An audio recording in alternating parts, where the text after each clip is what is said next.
from the merely frustrating to the truly devastating, can set the stage for recovery, renewal, and ultimately reward. Longtime Delawareans know him simply as Joe. But I'm a recent transplant from Vermont who's awestruck to be sharing the stage with the Vice President of the United States.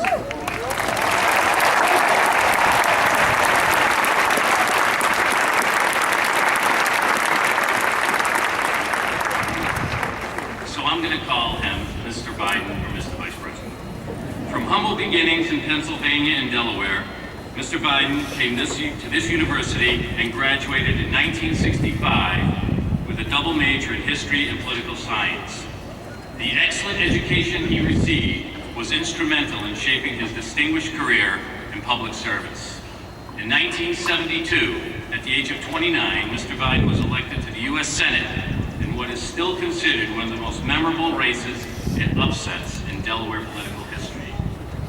For the next 36 years, he nurtured close relationships with his family and his constituents by commuting almost daily between Wilmington and Washington. As a senator, Mr. Biden was a staunch advocate for civil rights, the middle class, and the disadvantaged. He's an expert in the justice system and a skilled statesman around the world. As Vice President to President Barack Obama, he is respected for his experience, his common sense, and his wise counsel. And as a Delawarean, Mr. Biden is still at heart just Joe. To paraphrase the Blue Hen Fight song, with a daring spirit bold, we are honored to present our most distinguished alumnus, the 47th President of the United States, Joe Biden.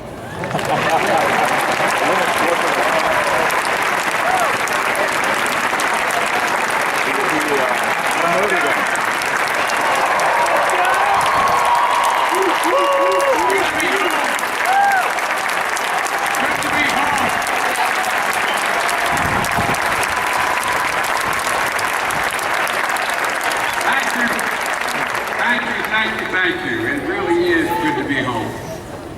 Dr. Grasso, thank you for that kind introduction, and Mr. President, Chairman of the Board, and members of the Board, distinguished faculty, alumni, elected officials are here, moms, dads, grandparents, brothers, sisters, husbands, wives. You all look happier today than your graduates do. And I want you to know there's a good reason for that, graduates. All your parents get a pay raise today. Yes! No tuition.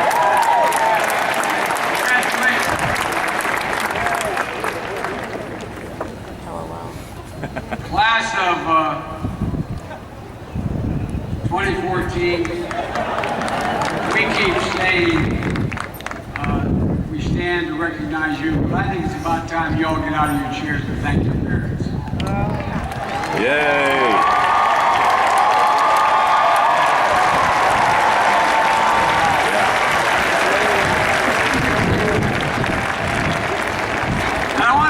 Congratulations to all the veterans who are graduating today and all those who are going to be commissioned in the United States military.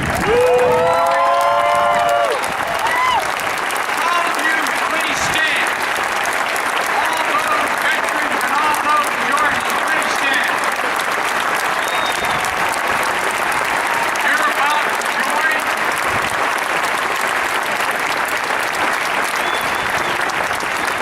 to join the finest group of warriors the world has ever seen, and that is not hyperbole, that's a fact. So ladies and gentlemen, as I said, it's a delight to be here to congratulate the class of 2014. I'm so proud of you. We're all so proud of you. And as I said, it's great to be home, back in my alma mater. My sister received her degree from here. My wife Jill received her undergraduate and doctorate degree from here, and an awful lot of Bidens and an awful lot of my wife's family also went to the university. But the reason I'm so excited to be here, particularly standing exactly where I am, Coach Raymond, where are you? Coach, stand up, will you please?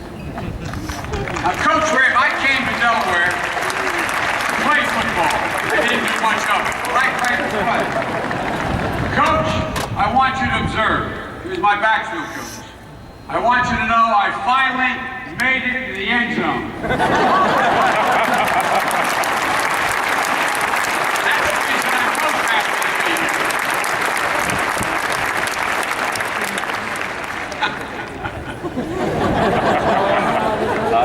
Coach once said to me in spring practice, I was defensive halfback, and we had these drills. And those of you who played or watched defensive halfbacks, we run backwards as much as we run forwards. And we had these drills racing back and forth, and it was all over. And Tubby, in his totally understated way, got us all the backs together and went, "Well, Biden, you run faster backwards than anybody I've ever seen." A lot of my political opposition thinks that as well.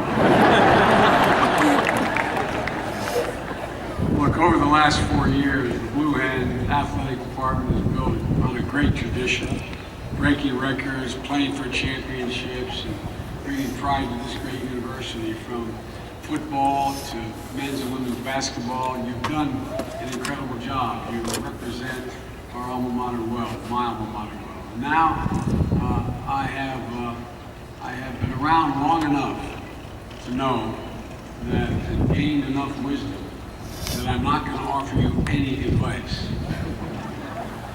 I just want to make one basic point to you today.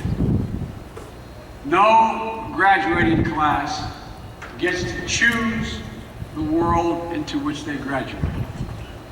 Every class enters the history of the nation up to that point that has been written by others. But very few classes, once every couple generations, a class enters a point in our history where they actually have a chance to change the trajectory of the country. An inflection point where change is taking place regardless of what you do. But because it's in motion, you have a chance to get your hands around it, a chance to alter the trajectory, a chance, just a chance, to bend history a little bit. That's the moment into which you are graduating. And that's the moment into which I graduated in the 60s. Like many of you here today, some of the most transformative events of my life took place on this campus. Between the time I entered the University of Delaware and graduated, the world had changed significantly. The nuclear arms race was in full swing with the Soviet Union. The civil rights movement that got me engaged in public life to begin with had turned even more violent.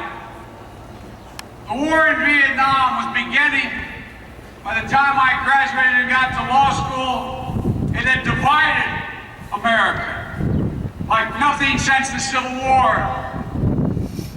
And even more damaging, it created a generational gulf that has not been seen before or since. On November 22nd, 1963, on a brilliant sunny day, I stood on the steps of Huntington Hall and learned that John F. Kennedy had just been assassinated. In the spring in which I graduated from law school, the only two heroes I ever had in public life, Dr. King and Robert Kennedy, were murdered. The Vietnam War was still raging, and my hometown of Wilmington, Delaware was in flames, and the National Guard stationed on every corner. But like you, while I was here at this great university, I had the good fortune to have professors who helped me put this chaos that surrounded us in perspective. Dr. Dolan, Dr. Ingersoll, Dr. Monroe, Dr. Bennett, Dr. Malinsky, and so many others. They not only taught me, they advised me, they challenged me, they helped me understand the change that was happening, but most importantly, They argued that it was within our power to fix America because of the incredible foundation upon which this nation was built. They reinforced what my parents taught me, that what Americans value most is equity, fairness, and justice, and it will prevail. They also reminded me that intolerance for the abuse of power and the arrogance that flows from it is stamped into the DNA of Americans, and that the related values of personal integrity, respect for individual autonomy, family, community, and a country formed a sense of purpose for most of us. They gave me confidence in myself and confidence in the resiliency of the United States of America. And only several years after I walked off this campus, they once again stood with me as I announced my candidacy for the United States Senate as a 29-year-old kid, determined to be part of the change, determined to end the war in Vietnam, determined to make permanent the Voting Rights Act, determined to bring nuclear escalation into nuclear reduction, and determined to demand that my sister, who did better than I did here, my sister and all the women of her generation would have every single opportunity I had.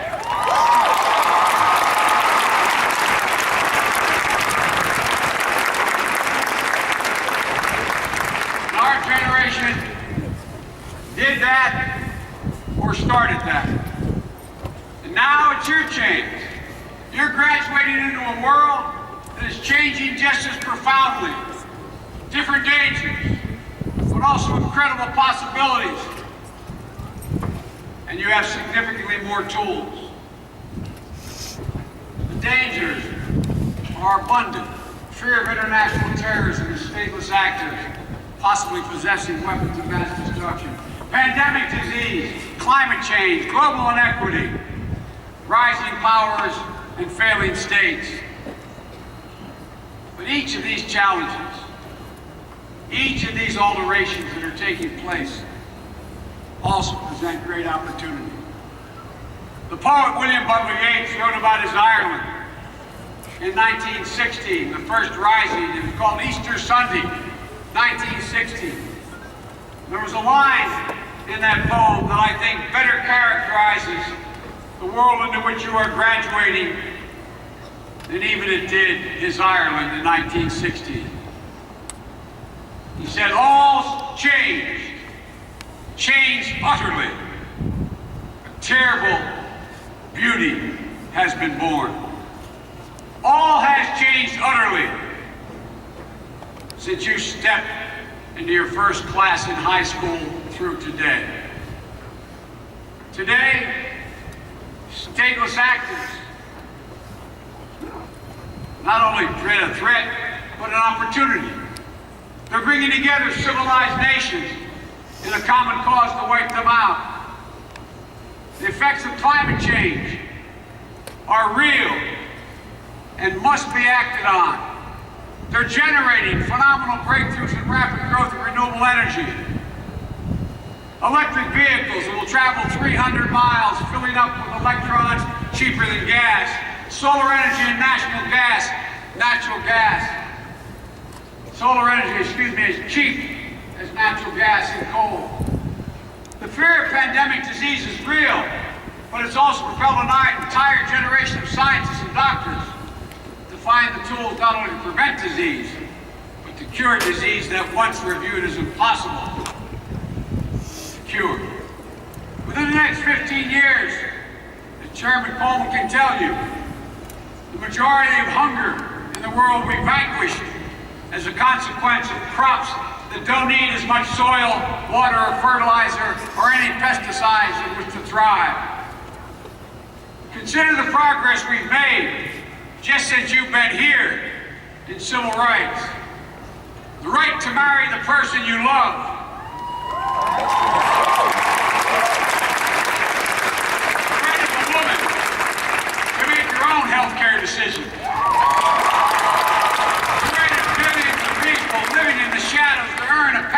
citizenship. Yeah! We're in the midst of incredible technological breakthroughs, as frighteningly laid out by your president. Just consider how much has changed just since you got to this point. 3D printers, restoring tissue after traumatic injury, restoring skin damaged by fire to unblemished skin. Hospitals testing the printing of organs for organ transplants. We're on the verge of regenerating organs and limbs that have been damaged and lost, saving tens of thousands of lives and restoring wounded soldiers to their full capacity. Speech recognition on your iPhone that has gone mainstream. Software that translates in real time conversations into multiple languages. Let me tell you what we're on the cusp of. Engineering white blood cells to attack cancer tumors, allowing cancer patients to live with chronic disease without depending on difficult and painful chemotherapy, as well as radiation. Sequencing the entire human genome within an hour. Delivering rapid, personalized medicine. Investments in the public and private sector in innovation are astounding. Supercomputers performing 100 times faster than the fastest computer on Earth today. Transforming, revolutionizing science, medicine, and applied technology. Strong, lightweight materials are used by NASA that are now cheap enough to be used in automobiles, trucks, wind turbines. Before you are in your mid-30s, you'll be getting an automobile if you live in suburbia, programming it, driving to work while reading all you need to do to prepare for that day, and there'll be 80% fewer accidents while you're on that commute, vastly improving productivity. Now, I could go on, but some of you will say, maybe I'm a little too optimistic. I'm always referred to as the White House optimist, the White House optimist, like I'm the new guy in the team. I've been around, unfortunately, longer than all of them. The reason I'm optimistic is I know the history of the journey of this country. And it is always, always, always forward. Always better. And you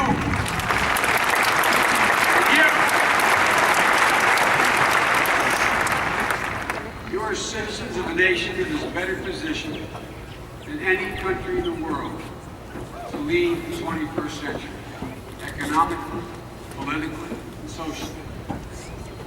We've ended one war in Iraq, and we're about to end the second war in Afghanistan, thank God.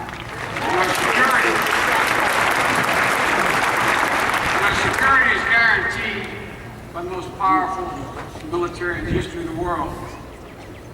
But we're becoming known just not for the power, excuse me, the example of our power, but for the power of our example.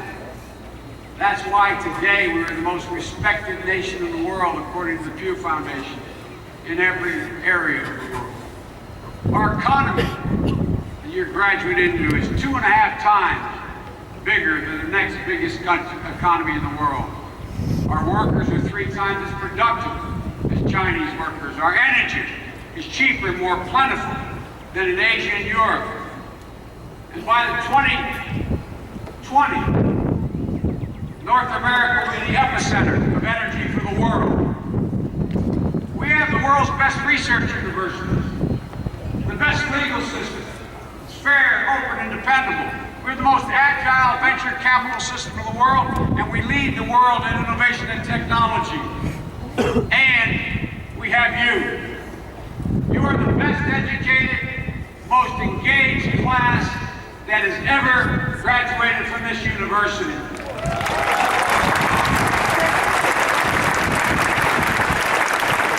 You're better prepared to handle the complexities of the global economy. Fully 1/3 of you studied abroad, preparing you for an even more interconnected world. More than half of this graduating class, more than half are women. A powerful statement. A powerful statement from the rest of the world, where the rights of women are denied, ignored, and trampled on. We see it every day from Nigeria to Pakistan. I have traveled almost 920,000 miles just since being vice president. I have known virtually every major leader in the world for the bulk of my career. And the one thing they wonder aloud about the most, and the one thing the women of their country desire the most, is why can't they be more like women in America? And that's a fact. All of you represent what makes this country exceptional. But there is one thing that I ask you to take on faith. Neither optimism nor pessimism enables you to predict your future. But I am absolutely confident that only confidence and an optimistic attitude will enable you to take a hand in shaping your future. Because whenever the American people have been given a chance, they have never, ever, ever let their country down. And ultimately, they've always answered to their better angels.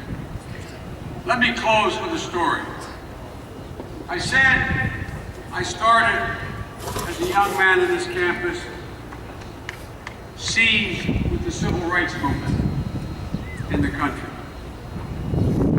I came back to Wilmington as a young lawyer, and not figuratively, literally, Wilmington was ablaze. I went to work for a really fine law firm. But after a few months, I realized, in the midst of the chaos, the city I loved, occupied by the National Guard, I should do something else.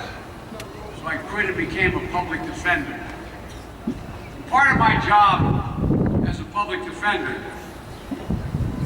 when there was chaos in the city, was to go down to the Wilmington train station where the National Guard bivouacked, overlooking the 3rd Street Bridge on the east side of Wilmington, interview some of my clients who were in trouble. And I wondered then whether things would ever heal. And it struck me, it was almost 40 years to the day that I stood on that platform as a young public defender. I was standing there again. It was January 18th, 2009. I was standing with my family and thousands upon thousands of Delawareans waiting for a young black man who was leaving Philadelphia on an Amtrak train to pick me up, to ride 124 miles, where we would both be sworn in as President and Vice President of the United States of America.